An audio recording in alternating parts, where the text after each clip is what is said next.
오늘 하나님의 말씀은 마태복음 9장 36절에서 10장 4절 말씀입니다. 우리 함께 주보를 보시거나 또 앞에를 보시고 함께 말씀 봉독하겠습니다. 예수께서 모든 도시와 마을에 두루 다니사 그들의 회당에서 가르치시며 천국 복음을 전파하시며 모든 병과 모든 약한 것을 고치시니라. 무리를 보시고 불쌍히 여기시니 이는 그들이 목자 없는 양과 같이 고생하며 기진함이라. 이에 제자들에게 이르시되 추수할 것은 많되 일꾼이 적으니 그러므로 추수하는 주인에게 청하여 추수한 일꾼들을 보내주소서 하라 하시니라. 예수께서 그의 12 제자를 부르사 더러운 귀신을 쫓아내며 모든 병과 모든 약한 것을 고치는 권능을 주시니라. 12 사도의 이름은 이러하니 베드로라 하는 시몬을 비롯하여 그의 형제 안드레와 세베대의 아들 야고보와 그의 형제 요한, 빌립과 바돌로메, 도마와 세리마테, 알페오의 아들 야고보와 다데오, 가나안인 시몬 및 가룟 유다, 곧 예수를 판 자라. 아멘. 원래 보통 이제 본문이 9장에서 맞춰지거나 10장 1절까지로 이제 성경을 보면 이제 단락이 나눠져 있어요. 제가 말씀을 이제 묵상하다가 4절까지 말씀을 읽는 게 오늘 말씀의 내용하고 합하겠다라는 묵상을 하게 됐습니다.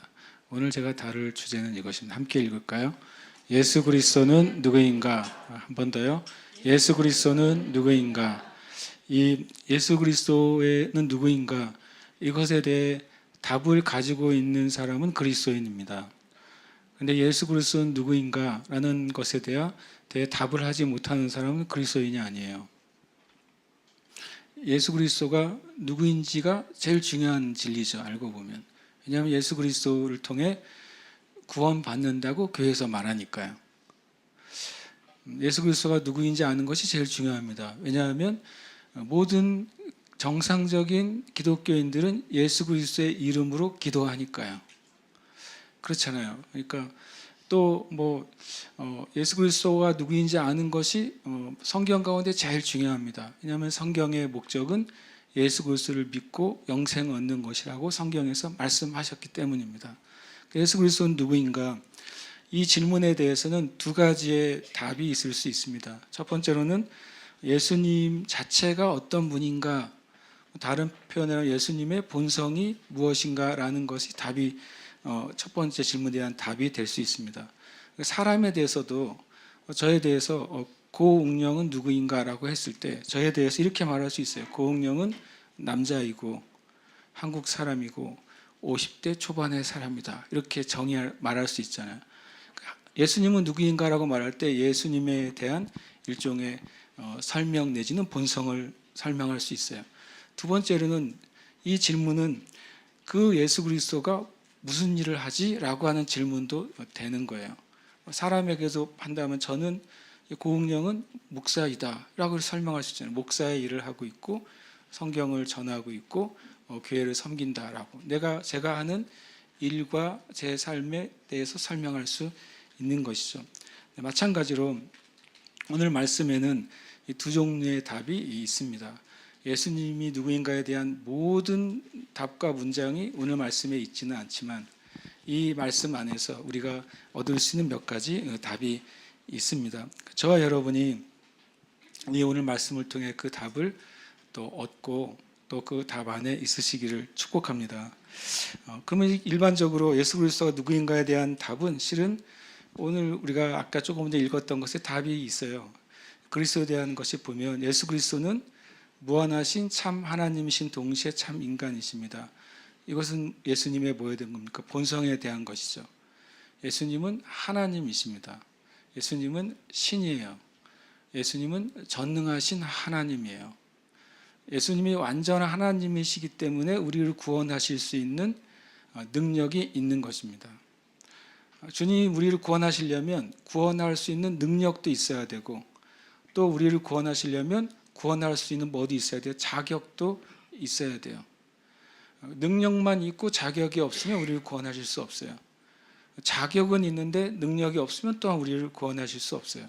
그래서 주님이 무한하신 참 하나님이시라는 것은 우리를 구원하시는 능력을 말해줍니다. 참 인간이라는 소리는 우리를 구원할 수 있는 자격을 말해줍니다. 왜 인간이라는 것이 왜 자격이 될까요? 죄는 죄를 지은 사람이 갚아야 되잖아요. 그렇죠?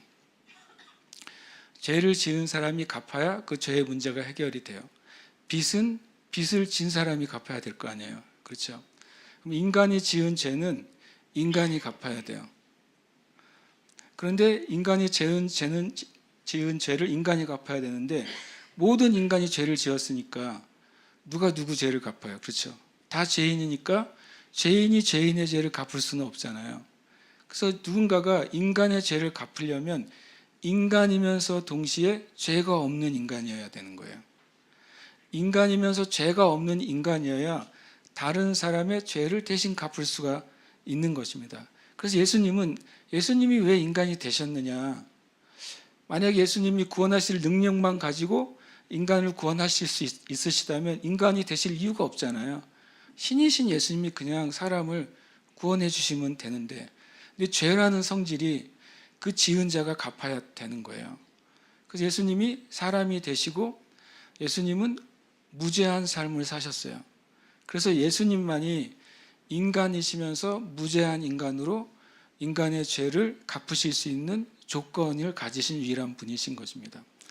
그분이 또 하나님이시기 때문에 예수님이 우리의 죄를 다 갚고 죽으셨어요. 그러면 죄는 갚아졌지만 예수님이 살아나지 못하신다면 그분은 우리에게 주신 그 구원이 우리에게 전달될 수가 없잖아요. 예수님은 참 하나님이시기 때문에 인간으로 오셔서 우리의 죄를 위해서 죽으시고 부활하심으로 우리에게 구원의 은혜를 전해 주실 수 있게 되신 것입니다. 이거 예수님이 누구인가에 대한 첫 번째 답이 되죠. 두 번째 답, 예수님은 무슨 일을 하셨느냐 하는 거예요. 예수님이 누구인가에 대한 답은 뒤에 예수 그리스도께서는 우리를 위해서 완전한 삶을 사신 것입니다. 예수님은 예수님 자신을 위해서 완전한 삶을 살지 않았습니다. 예수님은 예수님 자신을 위해서 병자들을 치유하지 않으셨습니다. 예수님은 예수님 자신을 위해서 귀신을 쫓아내지 않으셨어요. 예수님 자신을 위해서 사람들을 먹이거나 치유하지 않으셨어요. 예수님은 우리를 위해서 완전한 삶을 사신 것입니다. 그리고 우리의 죄값을 대신 치르시고 저와 여러분에게 천국의 선물을 주시기 위해서 십자가에 죽으시고 부활하셨습니다. 예수님의 하신 일이 부활까지 가지 않았다면 우리에게 구원이 오지 못했을 것입니다. 예수님이 그냥 십자가에서 죽으셨다면 그냥 의로운 의인으로만 역사에 기록이 됐을 거예요. 그러나 주님이 다시 죽으심으로 죄의 저주, 사망의 저주, 심판의 저주를 끊으시고 우리에게 그것을 주실 수 있게 된 것입니다. 우리 한번 이것을 한 번 더 읽을 때 우리에다가 나라고 넣어서 한번 읽어볼까요? 시작. 예수 그리스도는 무한하신 참 하나님이신 동시에 참 인간이십니다. 예수 그리스도께서는 나를 위하여 완전한 삶을 사시고 나의 죄값을 대신 치르시고 나에게 천국을 선물로 주시기 위하여 십자가에서 죽으시고 부활하셨습니다. 아멘. 이 문장이 믿어지십니까? 네. 이 문장이 믿어지시길 축복해요. 다시 말하지만 이 문장이 믿어지지 않는 사람은 아직 그리스도인이 아니에요. 이 문장을 이해할 수 있어요. 어떤 분들은 이 문장을 처음 들어보는 분도 있더라고요. 실제로 교회 생활을 30년 했는데 여기서 나와 있는 문장을 자기는 처음 읽어봤대요. 처음 들어봤대요. 심지어 나는 그런 설교를 들어본 적은 없대요. 근데 가만히 생각해 보면요, 교회에 많은 설교가 있는데 예수 믿으면 어떤 은혜가 있습니다. 예수 믿으면 축복받습니다. 예수님이 함께 하십니다. 예수님처럼 사세요. 이런 메시지가 많잖아요. 근데 단순하게 이 메시지가 의외로 많지 않다는 어떤 학자의 연구가 있습니다. 실제로 단순한 이 진리가 명확하게 제시되지 못할 때가 많다는 거예요. 그래서 여러분에게 다시 말씀드려요. 이 문장은 성경 안에 있는 진리를 설명한 것입니다. 그리고 이 문장이 내가 이해가 되고 동의가 되고 믿어질 때 그 사람이 그리스도인입니다. 이 문장이 이해되고 동의되고 믿어지지 않는다면 그분은 아직 그리스도인은 아니에요.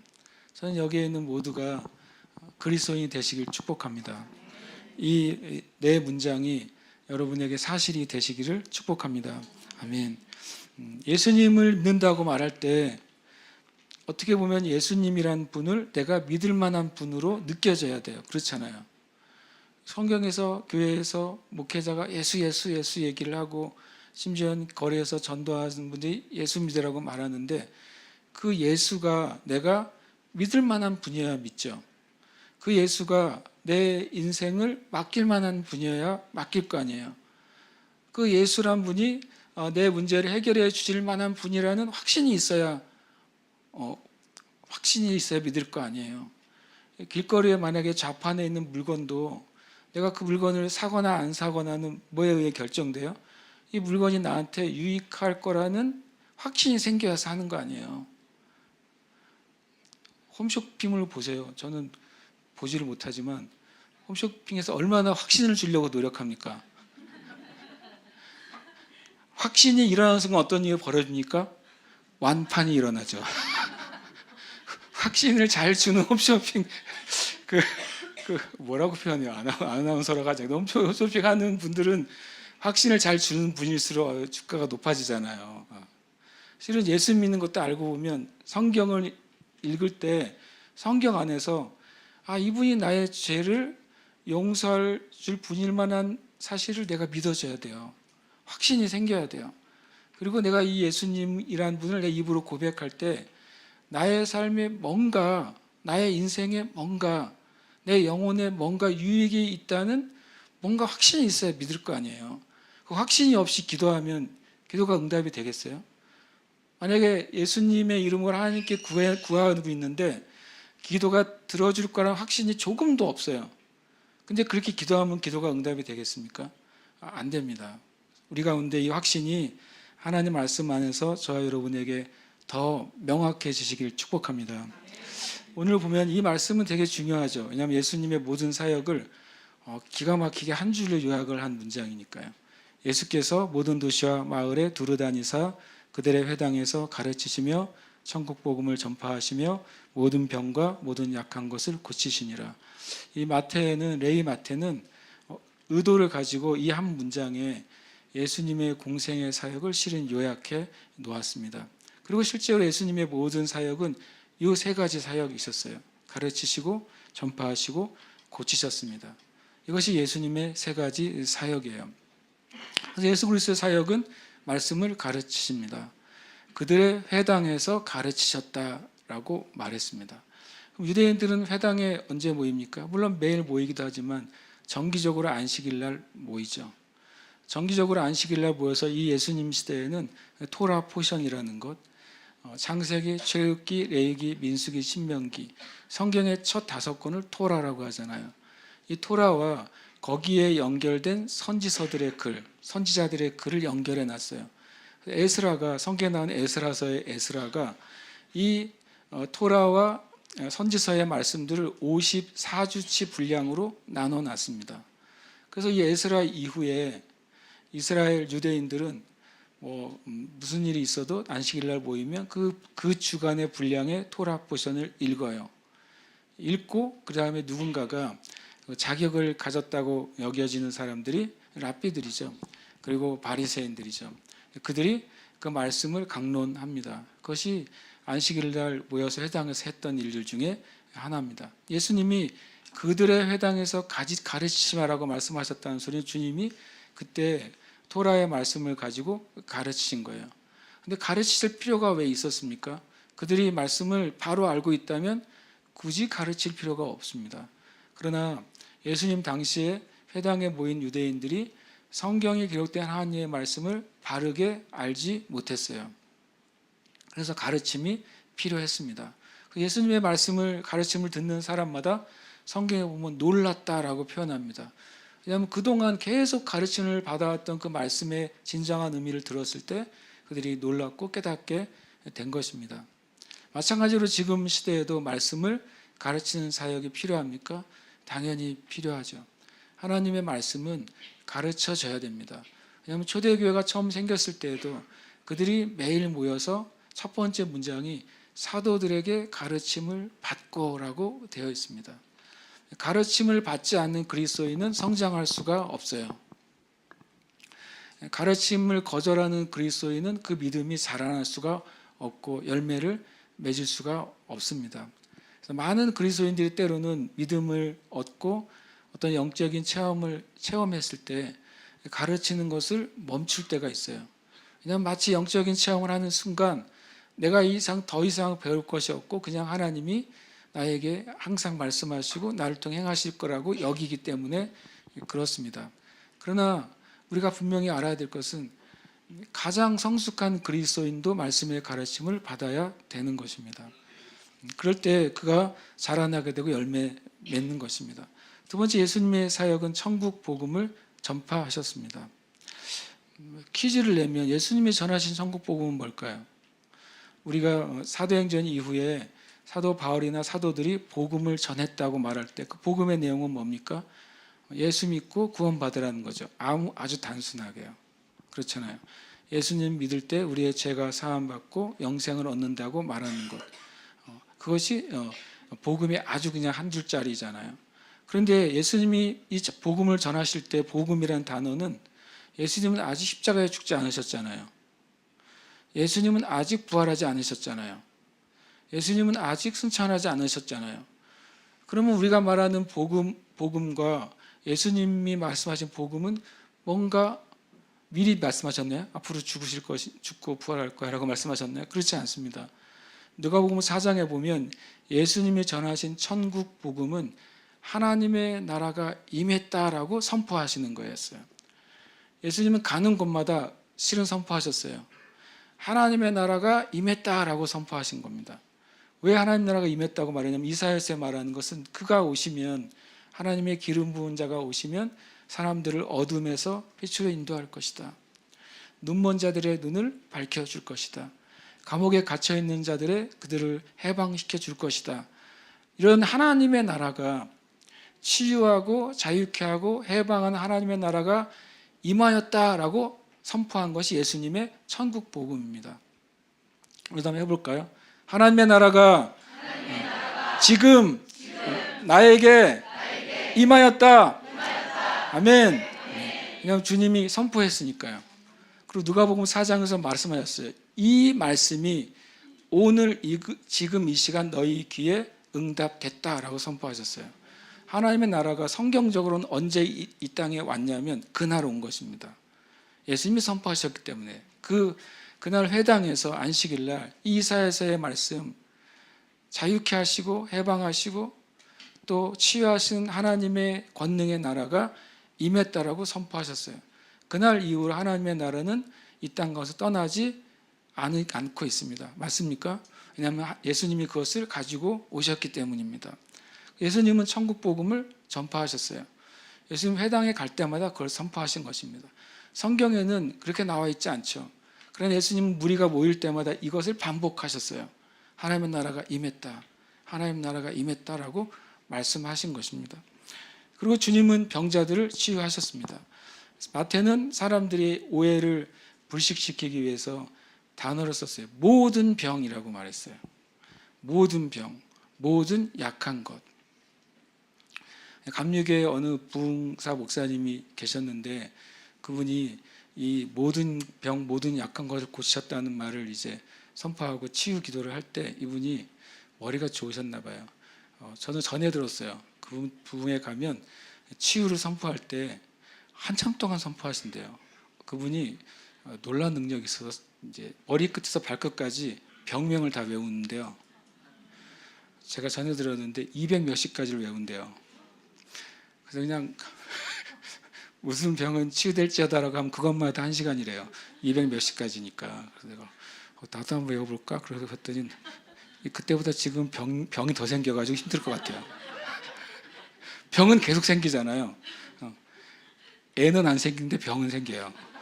새로운 병이 계속 생기니까 새로운 바이러스 나오는 세상이잖아요. 그래서 이 마태가 지혜로운 것 같아요. 모든 병이라고 했어요. 모든 병, 모든 약한 것, 병은 바깥에서 우리에게 들어오는 것입니다. 약한 것은 우리의 육신 안에 내재되어 있는 것들입니다. 주님은 우리의 바깥으로부터 우리에게 들어오는 어떤 질병도 고치셨어요.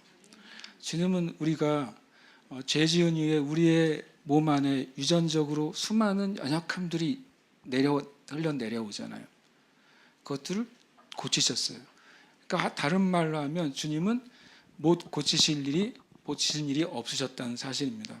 이것이 예수님의 세 가지 사역이셨고, 이 사역은 교회를 통해 똑같이 역사 가운데 나타났고, 또 교회 안에 속한 이 시대, 또 저와 여러분을 통해도 주님의 일을 하시는 것을 믿습니다. 그러면서 주님이 무리를 보시고 불쌍히 여기시니 이는 그들이 목자 없는 양과 같이 고생하며 기진함이라 라고 말씀하십니다. 이 말씀은 예수 그리스도의 마음을 우리에게 알려줘요. 예수 그리스도의 마음은 긍휼입니다. 불쌍히 여기는 마음을 긍휼이라고 말합니다. 근데 긍휼이 굉장히 중요합니다.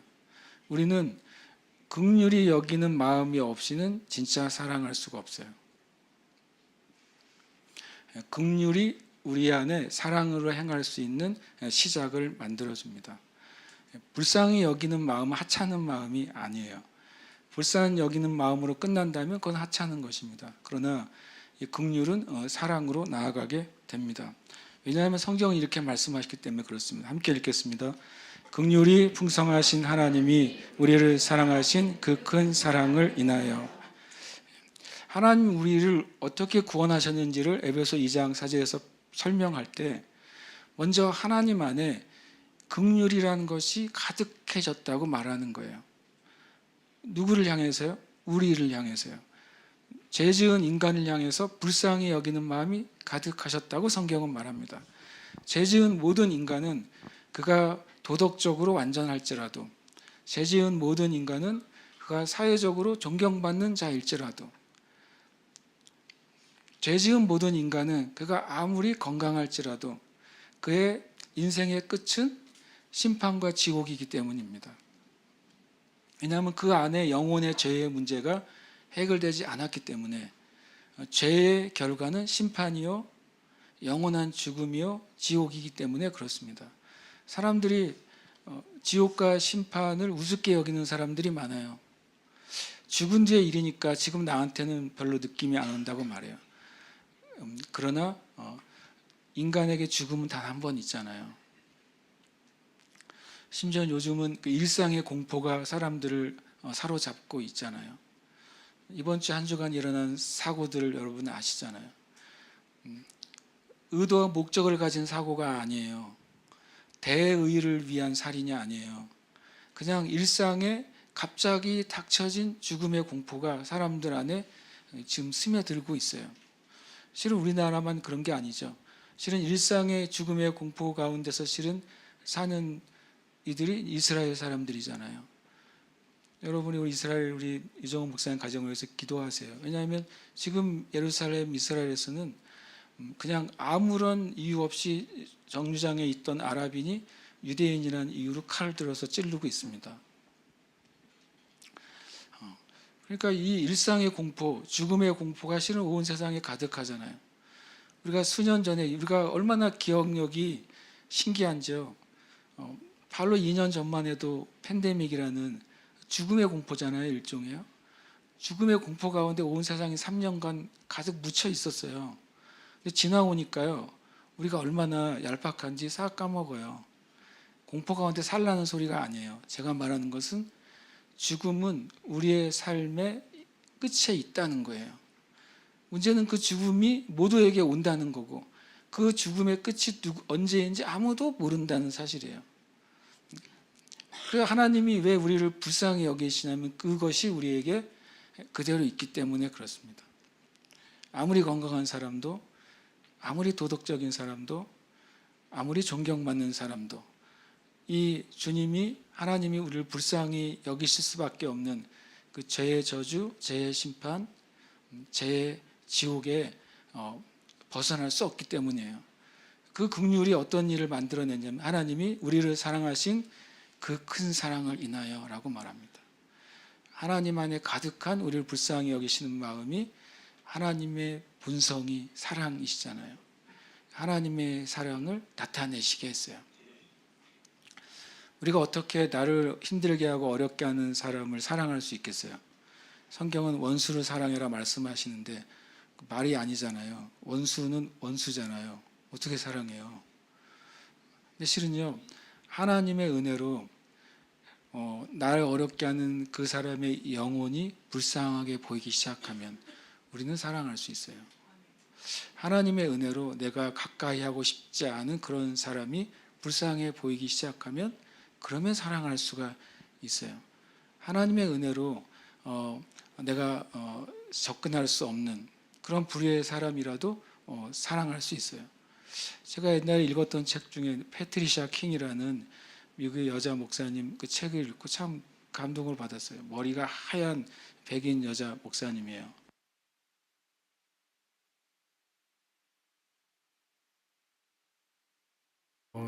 중요한 메시지인가 봐요. 이분이 배터리 좀 갈아주세요. 이분이 이제 하나님 만나고 복음을 전하는데 어디서 복음을 전하는 미국에서 가장 심한 할렘가에 들어가세요. 제가 이제 그분 강의를 들었을 때도 한 15년 전인데도 그때도 60대 머리가 하얀 할머니 목사님이었는데 그때도 할렘가에 들어가는 거예요.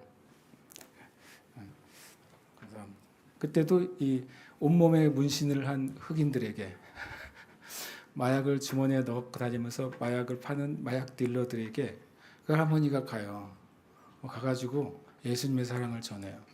그러면 총 맞아 죽을 것 같잖아요.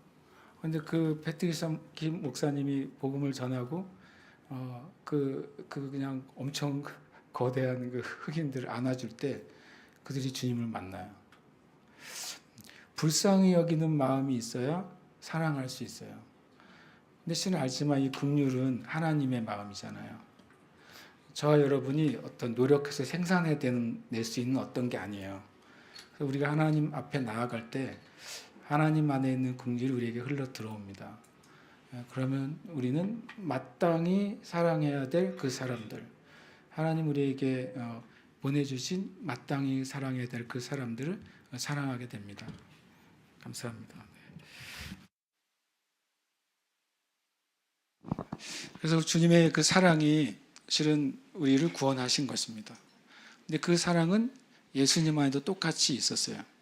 예수님이 왜 말씀을 가르치고 왜 하나님 나라를 선포하시고 고치셨느냐? 예수님 안에 하나님 안에 있는 똑같은 긍휼하심이 예수님 안에 있으셨기 때문에 그렇습니다. 그것이 예수님이 이 목자 없는 양과 같이 고생하며 기진하는 그들에게 찾아가도록 하셨어요. 이 말씀에 보면 무리들을 뭐라고 표현하면 목자 없는 양과 같다고 말씀하시고 그들의 상태는 고생하고 기진한다. 힘이 다 소진되어 있는 것이죠. 그들에게 주님이 찾아가셨다고 말씀하십니다. 이 마태가 말한 이 예수님에 대한 예수님의 모습은 동일하게 이사야서에 700년 전에 쓰여진 글에도 말씀하고 있는 말씀과 동일해요. 같이 읽겠습니다. 우리는 다 양 같아서 그릇 행하여 각기 제 길로 갔거늘 여호와께서는 우리 모두의 죄악을 그에게 담당시키셨도다. 아멘. 이사야를 통해서 예언한 예수님이 오시기 전 700년 전에 예언한 글에 써 있는 것이죠. 우리는 다 양과 같다. 근데 그 양의 상태가 그릇 행하고 있다. 각기 제 길로 가는 것이죠. 각기 자기가 옳다고 하는 인생을 사는 거예요. 각기 자기가 행복을 줄 것이라고 생각하는 인생을 사는 거예요. 각기 내 인생에 만족을 줄 것이라고 하는 직업을 선택하고 사람을 선택하고 삶을 선택해서 사는 거예요. 그것을 이사야는 이렇게 말했어요. 우리는 다 양같이, 이 양이 순하고 좋은 양이 아니라 지 멋대로 행하는 양인 것이죠. 각기 제 길로 갔어요. 근데 그 길의 끝은 뭐예요? 다 죽음이죠.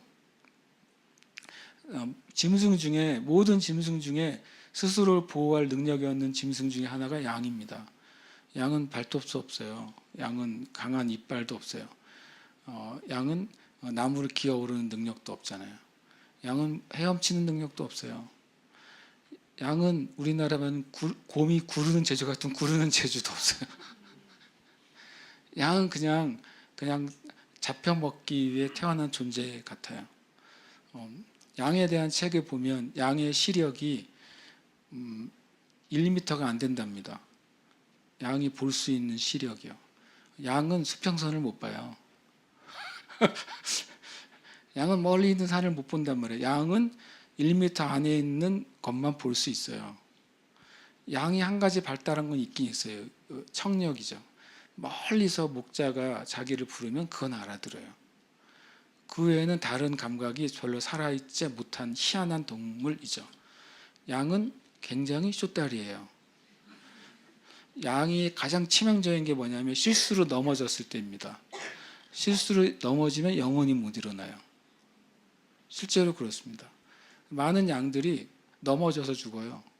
아무도 안 일으켜주면. 그냥 발이 하늘로 올라간 상태로 그대로 있는 것입니다. 양을 1년에 한 번씩 양털을 깎아주지 않으면 자기 털이 자기 살을 파고 들어와서 죽어요. 신기한 동물이에요. 그래서 양을 털을 깎아줘야 돼요. 안 그러면 갈수록 얘가 문제가 생겨요. 그런 존재가 양이에요. 근데 양이 목자 안에 있으면 한없이 선한 동물이 돼요. 목자의 그 보호 아래 있으면 정말로 아름다운 동물이 돼요. 그리고 유익한 동물이 돼요. 우리는 다 양 같다고 말하는 것을 우리가 그걸 인정하면 우리에게 하나님의 은혜의 길이 있어요. 그래 내가 양 같은 존재야. 내가 하나님이 없이는 정말 내가 내 영혼의 문제를 해결할 수 없는 존재야. 이걸 인정하고 고백할 때 그때 뒤에 써 있잖아요. 여호와께서는 우리의 모두의 죄악이죠. 다 내가 원하는 삶, 내가 추구하는 인생을 살아가는데 결국엔 그 길 끝에는 영원한 심판과 지옥과 죽음인데 여호와께서는 우리의 모두의 죄악을 그에게 이사야서 53장은 그를 얘기해요. 그가 올 것을 말합니다. 그에게 담당시키셨다고 말합니다. 예수님이 하나님의 안에는 똑같은 긍휼함을 가지고 이 목자 없는 양, 고생하며 기진하는 양과 같은 사람들에게 구원을 가져다 주셨어요. 동일하게 그분이 부활하셔서 살아 계심으로 저 여러분에게 동일하게 구원 얻는 은혜를 주고 계십니다. 주님 이미 구원의 은혜를 완성하셨어요. 자기가 내 갈 길을 가는 양이라는 사실을 인정하고 예수님을 구원자와 주인으로 고백하는 사람들에게 이미 주님이 완성하신 구원의 은혜가 들어오는 것입니다. 이미 여러분이 그것을 경험하셨고 또 우리는 그 은혜를 우리가 전하는 자가 돼야 되는 것입니다. 주님이 이어서 행하십니다. 이에 제자들에게 이르시되 추수할 것은 많되 일꾼이 적으니 그러므로 추수하는 주인에게 청하여 추수한 일꾼들을 보내주소서 하라 하시니라. 추수할 것이라고 표현합니다. 주님이 우리가 오늘 말씀해 보면 사람들에게 말씀을 전하셨죠. 하나님 나라를 선포하셨죠. 그리고 모든 병과 모든 약한 것을 고치셨잖아요. 그리고 그들을 보면서 참 이들이 불쌍한 상태에 있기 때문에 그렇게 하셨다고 말했잖아요. 그러면서 예수님의 제자들에게 예수님이 하신 말씀이에요. 추수할 것은 많은데 일꾼이 적다. 그러면 추수할 것들이 뭡니까? 앞에 나와 있는 그 목자 없는 양과 같은 무리들이잖아요. 그러면 추수할 것과 추수가 뭐냐는 거예요. 여기서 주님이 행하신 건 뭐예요? 말씀을 전하시고 그리고 하나님 나라를 선포하시고 고치셨어요. 성경 그를 다 구원이라고 표현합니다. 지난주에도 혈우병 걸린 여인이 치유됐을 때 네가 구원받았다라고 성경은 말씀하시기 때문에 그렇습니다. 사도행전에서도 사도 바울이 말씀을 전할 때 안진뱅이 안에 그가 구원받을 만한 믿음이 있음을 보고 그가 치유를 선포합니다. 그러니까 구원 안에는 영혼의 구원, 육신의 치유, 삶의 회복이 다 포함되어 있는 단어가 구원이라는 단어예요. 그럼 추수가 무엇이냐? 추수할 것은 바로 이제 구원받아야 될 영혼들이죠.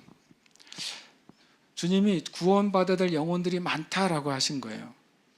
그리고 구원받을 수 있는 영혼들이 많다라고 하신 거예요. 사람들은 요즘은 기독교에 대해서 반대해요. 요즘은 기독교라고 안 하고 개독교라고 해요. 이렇게 말한다는 거죠. 안티 기독교가 너무 많고 교회를 다니지만 예수를 안 믿는 사람이 너무나 많고 그런 시대예요. 참 전도하기가 힘들어요. 이런 말이 교회 밖에도 있고 교회 안에도 있어요. 이런 말이 기독교 언론이나 기독교 신문에 끊임없이 나와요. 요즘 참 전도하기 어렵다. 근데 예수님은 훨씬 전에 말씀하셨어요. 추수할 게 많다. 예수님의 말이 옳겠어요? 아니면 우리의 말이 옳겠어요? 예수님의 말이 옳은 것이죠. 우리의 말이 아니라 우리의 평가나 우리의 연구가 아니라 예수님의 선포가 더 옳은 것입니다. 왜냐하면 주님이 이 모든 것의 주인이 되시기 때문에 그래요. 그래서 추수할 것은 구원받아야 될 영혼들입니다.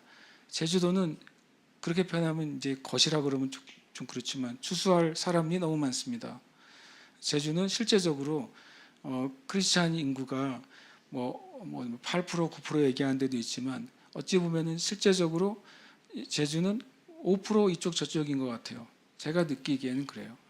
그리고 제주도에 실제로 20대 대학생들에게 주일날 교회를 정기적으로 가는 사람의 수를 헤아려 봤더니 1명 이하입니다. 이게 제주도입니다. 서울도 마찬가지죠. 서울에 주요 대학들의 대학생들에게 설문조사를 했어요. 정기적으로 주일날 교회 예배를 참여하는 인원을 조사해 봤더니 1명에서 2명이라고 나왔습니다. 흔히 말하는 명문대일수록 수가 더 줄어들고 있어요. 그런데 예수님은 말씀하십니다. 뭐라고요? 추수할 것은 많다고 하셨어요. 추수할 것은 많다. 제가 계속 말씀드리잖아요. 전 세계의 기독교 인구는 한 번도 줄은 적이 없다.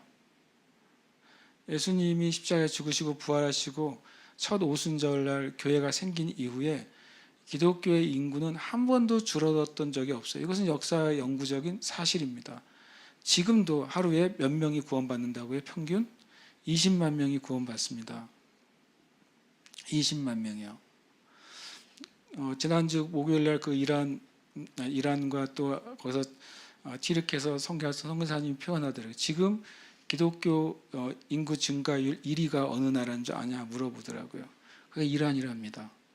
이란의 기독교 인구 증가율이 17.6인가 17.8%가 된대요. 매년 17%씩 기독교 인구가 증가하고 있답니다. 겉으로는 완전히 기독교에서 폐쇄적인 사회와 국가가 이란이에요. 그 안에서 하나님은 놀랍게도 역사하셔서 계속 믿는 자들의 수가 증가하고 있는 것. 주님은 하신 말씀이 진리인 거죠. 추수할 것이 많습니다. 이 추수할 것은, 추수는 뭐예요? 이제 막 자라난 그 잎사귀를 보고 추수할 것이라고 말하지 않잖아요. 농부가 추수할 것이라고 말하면 뭐예요? 벼를 치면 벼가 다 익어서 노랗게 고개를 숙였을 때 그걸 뭐라 그래요? 추수할 것이라고 말하잖아요. 이 추수할 것은 단순히 예수 믿지 않는 영혼들이 많다는 의미가 아니에요. 복음을 들으면 구원받을 수 있는 사람이 많다는 소리예요. 이것은 누군가가 복음을 전했을 때 그 마음이 준비되어 있어서 복음을 받아들일 수 있는 사람이 많다고 주님이 선포하신 것입니다. 우리는 이 사실을 믿습니다. 아멘. 그리고 이 추수가 뭐냐면 누군가가 복음을 듣고 영혼이 살아나는 것이 추수예요.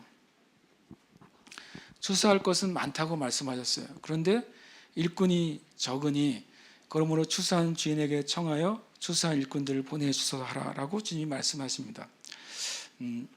그러면서 주님께서 그 다음 말씀이 예수께서 그 12 제자를 부르사 더러운 귀신을 쫓아내시며 모든 병과 모든 약한 것을 고치시는 권능을 주시니라. 우리가 성경을 읽을 때 9장과 10장을 따로 읽어서 문제죠. 오늘은 9장까지만 묵상하고 내일 10장을 읽으니까 9장과 10장은 다른 사건이 되는 것입니다. 근데 실은 마태는 왜 9장 말씀과 10장 말씀을 연결시켜 놨을까요? 우리가 아시는 것처럼 성경의 장과 절은 성경이 쓰여진 뒤에 1200년 후에나 구별이 된 거예요. 장과 절이 없이 성경을 읽으셔야 돼요. 장과 절이 생긴 것은 우리가 함께 찾고 공부하기 위한 이점이 있기 때문이죠. 성경은 원래 장과 절이 없습니다. 혹 장과 절이 나눌 수 있는 것은 시편 정도이죠. 따로따로의 시이니까요. 그러면 9장과 10장은 장이 없어요. 마태가 처음 썼을 때. 그럼 9장에 추수한 주인에게 청하여 추수할 일꾼들을 보내소서 하라 하시니라 하시고 예수께서 그의 12제자를 부르사라고 말씀하시는 것입니다. 37절에 추수할 것은 많고 추수하는 주인 하나님에게 청해서 추수할 일꾼들을 보내소서 하라라고 말씀하시고 지금 12제자를 부르신 거예요. 그럼 예수님께서 하라고 해놓고 본인은 안 하시면 안 되잖아요. 주님도 무엇인가를 하세요. 12제자를 그냥 부르지 않았다고 말씀하고 있습니다. 누가복음은 이렇게 말합니다. 함께 읽을까요? 예수께서 기도하시러 산으로 가사 밤이 새도록 하나님께 기도하시고 그 제자들을 부르사 12를 택하여 그리고 그들을 사도라 칭하셨다라고 누가복음 6장에 말씀하세요. 예수님이 12명을 그냥 예수님이시니까 탁탁탁 찍어서 부르신 게 아니에요. 예수님은 하나님 아버지께 추수의 주인이신 하나님 아버지께 그 자신이 밤이 새도록 기도하셨어요. 예수님과 함께 추수할 일꾼들 12명을 주님께 구하셨어요. 그리고 그 12명을 부르십니다. 어떻게 부르셨을까요? 하나님 아버지께 실은 받으신 것이죠. 12를 부르셨고 그들을 사도로 칭하셨다고 누가복음 16장 12절 이후에 말씀하고 있습니다. 그러면 12제자는 예수님 12제자는 뭡니까? 추수하는 일꾼들인 것입니다. 그래서 성경에 보면 추수의 일꾼들하고 비슷한 단어가 하나 있어요. 추수꾼이요. 모천지에서 쓰는 단어죠. 모천지 모르겠어요. 신천지에서 쓰는 단어라고요. 추수꾼. 이게 재미있는 게요. 신천지에서는 성경을 모르는 것 같아요. 추수꾼이라는 단어는 마태복음 13장 39절에 나옵니다. 가라지를 뿌리는 원수는 마귀요 추수 때는 세상 끝이요 그때 추수꾼은 이라고 나와요. 추수꾼은 뭐라고 말합니까? 신천지요 그러지 않고 추수꾼은 천사들이요라고 말했어요. 그러니까 신천지가 너무 무식해요. 그 신천지에 있는 추수꾼들은 천사들이어야 돼요. 여기에는 추수할 일꾼들이라고 되어 있잖아요. 마태복음 9장에서는 추수할 일꾼들을 하나님 보내주세요라고 기도하라고 말씀하셨고 주님 자신이 밤이 맞도록 기도하시면서 첫 번째 추수할 일꾼들 12명을 선택하신 거예요. 그럼 바로 다음 장 10장에서 13장에서 다음 몇 장 뒤에 천국에 대한 비유를 하시면서 그 중에 한 비유 가운데 추수꾼에 대해서 천사들이다라고 주님이 명확하게 말씀하세요. 추수할 일꾼들과 추수꾼은 다른 거예요. 주님 우리에게 추수꾼을 보내주소라고 기도하라고 하지 않으셨어요. 추수할 일꾼들을 보내주라. 이 추수꾼들, 천사라고 말한 추수꾼들은 실제로 추수하는 일을 하는 사람들을 말합니다. 근데 추수할 일꾼들은 그냥 일반 단어예요. 일꾼들, 노동자라는 뜻이에요. 추수를 하기 위해서 보내받은 노동자들을 말하는 것이죠. 그럼 여기서 추수할 일꾼들은 사람이에요. 마태복음 13장에 나와 있는 추수꾼들은 천사들이에요. 둘 다 추수잖아요. 이 두 말씀이 우리가 이해될 때 누군가 하나님 우리에게 추수할 일꾼들을 세워주세요라고 말할 때 교회 안에서 복음을 전하는 사람들이 일어날 때 하나님은 그 복음을 전하는 자들에게 누구를 파송하십니까? 추수의 천사들을 파송하셔서 그 복음 전파를 도우시는 것입니다. 그것이 하나님이 하시는 일이에요. 우리가 하는 일은 뭡니까? 우리가 주님 추수할 일꾼들을 보내서를 기도하고 이 그리스도의 몸 안에 복음을 전하기 위해서 우리가 일어나야 되는 것입니다. 그럴 때 주님은 천사들을 보내셔서 추수하는 일꾼들에게 복음의 능력을 더해 주시는 것입니다. 그러면서 이어서 말씀하죠. 더러운 귀신을 쫓아내며 모든 병과 모든 약한 것을 고치시는 권능을 주시니라. 지금 추수할 일꾼들에게 주어진 것이 무엇인지를 예수님은 명확하게 말씀하시고 보여주십니다. 축기의 권능이죠. 귀신을 쫓아내는 것. 축사라고도 말하자면 여기서 귀신이라고 했으니까 축기라고 하겠습니다. 귀신을 쫓아낸다. 귀신을 쫓아내는지 안 되는지 어떻게 알까요? 누군가에게 귀신이 역사한다면 귀신이 역사한다 하는 표시가 드러나는 것입니다. 그의 인격 가운데, 그들의 때로는 영혼 가운데, 때로는 육체 가운데, 그들의 가정 가운데 무엇인가 귀신이 역사하는 일들이 나타나죠. 그러면 축기가 됐다고 하는 사실을 어떻게 알 수 있을까요? 그 경향들이 사라질 때인 것이죠. 축기가 일어났다고 막 기도했는데 여전히 그 사람의 인격에 문제가 있고 장애가 있어요. 여전히 그의 육체 가운데 문제가 있고 바뀌지 않았어요. 여전히 그의 삶에 있는 저주들이 풀어지지 않았다면 축기가 일어난 것이 아닌 것이죠. 아니면 그 문제가 귀신으로 말미암은 것이 아니든지요. 그러니까 우리는 명확해야 됩니다. 축사가 일어났다는 것은 증거가 나타나야 돼요. 그런데 분명히 예수님은 이 추수할 일꾼들에게 축기의 권능을 주셨어요. 교회가 귀신의 일들이 떠나가는 걸 보기를 원한다면 뭘 해야 됩니까? 기도해야 됩니까? 아닙니다. 복음을 전해야 됩니다. 이것은 추수할 일꾼들에게 주신 것입니다. 추수할 일꾼들이 기도할 때 하나님은 그 일을 행하시는 것입니다. 두 번째, 치유의 권능을 주셨다고 말했어요. 모든 병과 모든 약한 것. 이것은 조금 전에 마태가 예수님이 행했던 일이라고 표현한 문장입니다. 그것을 누구에게 주셨다고요? 추수의 일꾼들인 첫 번째 추수의 일꾼인 12 제자들에게 주셨어요. 치유의 권능을 주셨어요. 어떤 사역자에게 가장 많은 치유가 나타날까요? 복음 전도자에게 나타납니다. 복음 전도자의 사역자들에게 치유가 가장 많이 나타나는 것입니다. 그러면 이것은 12사도에게만 주어진 것이라고 말하는 이들이 있습니다. 이것은 12사도에게 분명히 더러운 귀신을 쫓아내며 모든 병과 모든 약한 것을 고치는 권능을 주셨다라고 성경에 말씀하시지 않습니까? 이것은 사도들에게 해당됩니다 라고 가르치는 신학이 여전히 있습니다. 그런데 주님이 이렇게 말씀하십니다. 함께 읽겠습니다. 오직 성령이 너에게 임하시면 너희가 권능을 받고 내 증인이 되리라 하시니라. 아멘. 사도행전 1장 8절은 모든 교회, 모든 신학자가 동일하게 말한 것처럼 모든 그리스도인에게 주신 명령입니다. 맞습니까? 네. 이것에 대해서 일치하지 않는 사람은 본 적이 없어요. 여기서 오직 성령이 너희는 모든 예수 믿는 교회와 성도들에게 해당되는 말씀이라는 사실을 모든 그리스도인들이 동의하는 말입니다. 그렇죠? 근데 주님이 성령이 임하시면 권능이 받고 증인이 될 것이라고 말씀하셨습니다. 그러고서 마태복음 10장 7절에 이것은 제자들에게 주신 말씀이에요. 가면서 전파하며 말하되 천국이 가까이 왔다 하고 병든 자를 고치며 죽은 자를 살리며 나병 환자를 깨끗하게 하며 귀신을 쫓아내되 너희가 거저받았으니 거저주라. 이것은 명시적으로 당시 주님이 보내셨던 전도자들에게 하셨던 말씀이에요. 그런데 마가복음 16장 15절은 다릅니다. 마가복음 16장 15절 이후는 주님이 부활하셔서 승천하실 때 하신 말씀이에요. 또 이르시되 너희는 온 천하에 다니며 만민에게 복음을 전파하라. 믿고 세례를 받는 사람은 구원을 얻을 것이요 믿지 않는 사람은 정죄를 받으리라.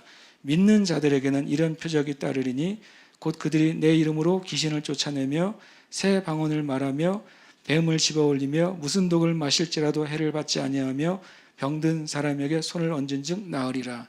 이것은 모든 믿는 자에게 해당되는 말씀으로 주셨어요.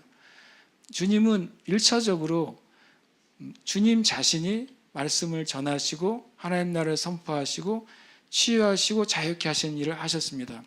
주님이 2차적으로 하나님께서 세우라고 하신 12명의 첫 번째 수수의 일꾼들을 세우시고 그들에게 복음을 전하고 말씀을 가르치고 치유하라고 말씀하셨습니다. 그리고 주님이 3차적으로 교회를 세우실 때 모든 믿는 자들에게 복음을 전하고 말씀을 가르치고 그리고 그들에게 하나님의 역사를 나타내라고 하셨어요. 맞습니까? 그것은 저의 주장이 아니에요. 주님의 주장이에요. 그럼 우리는 이 사실을 믿어야 되는 것입니다. 이 사실을 받아들여야 돼요.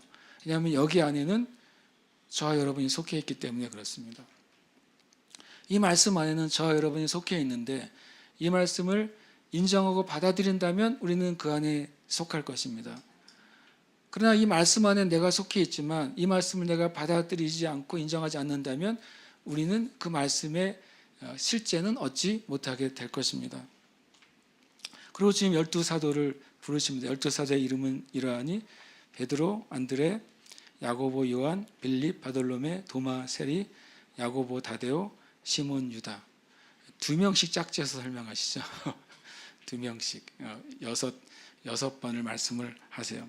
12사도는 계시록에서는 구약의 12지파 함께 거론이 됩니다. 그 말은 구약의 12지파는 하나님이 선택하신 이스라엘 백성 전체를 의미할 때 12지파를 의미하죠. 그러면 이때 12사도는 하나님이 구원하도록 선택하신 모든 열방의 백성을 의미하는 것입니다. 예수님께서 12사도를 택하심으로 하나님의 구원 사역이 이스라엘에서 모든 열방, 모든 민족, 모든 나라, 모든 백성에게 가도록 확장시키신 것입니다. 그래서 우리는 이 말씀 안에서 우리가 있다는 사실을 기억해야 됩니다. 주님이 때 12명을 택하셨어요. 그러나 마가복음에서는 모든 믿는 자라고 말씀하셨어요. 그리고 사도행전에서는 모든 믿는 자에게 성령이 임하시고 권능이 임할 때 너희의 삶이 하나님이 구원하시는 증인이 될 것이다. 너희의 삶이 하나님이 치유하시는 증인이 될 것이다. 너희의 삶이 하나님이 살아계신 것을 증거하는 구원이 될 것이라고 말씀하십니다. 아멘. 우리 함께 이 시간 기도하겠습니다. 예수 그리스도는 누구이신가? 같이 한번 읽겠습니다. 시작. 완전한 하나님, 완전한 사람. 예수님은 완전하신 하나님이십니다. 그리고 완전한 인간이십니다. 이건 중요한 진리입니다. 이 사실을 기억하시길 축복합니다. 함께 읽겠습니다. 유일한 구원자, 믿는 자의 주인. 예수님은 구원자만 되시는 게 아닙니다. 많은 사람들이 예수 믿고 구원은 받는데 예수님을 주인으로 인정하지 않아요. 예수님을 주인으로 인정하지 않기 때문에 구원은 받았지만 내가 원하는 삶을 사는 겁니다. 저와 여러분은 주인이 있어 본 적은 없어요. 그렇죠? 만약에 주인이 있다면 정말 현대판 노예 제도의 희생양이겠죠. 그러나 주인이 뭔지는 우리는 아는 거예요. 그래서 제가 생각해 봤어요. 주님, 요즘 시대는 주님을 모시고 산 적이 없기 때문에 주인이라는 것이 실감이 안 나요. 제가 그랬는데 충분히 가능하대요. 다 요즘 시대는 다 주인이 돼 있어요. 다 강아지나 고양이 주인이신 분들이 많잖아요.